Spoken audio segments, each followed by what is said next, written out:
আজ 24শে ডিসেম্বর 2023। আজকে লক্ষ্যকণ্ঠে গীতা পাঠের আসর বসেছে।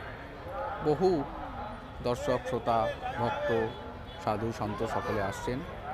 আমি এখন এই দৃশ্যই দেখাচ্ছি। সবে সকাল 11:30।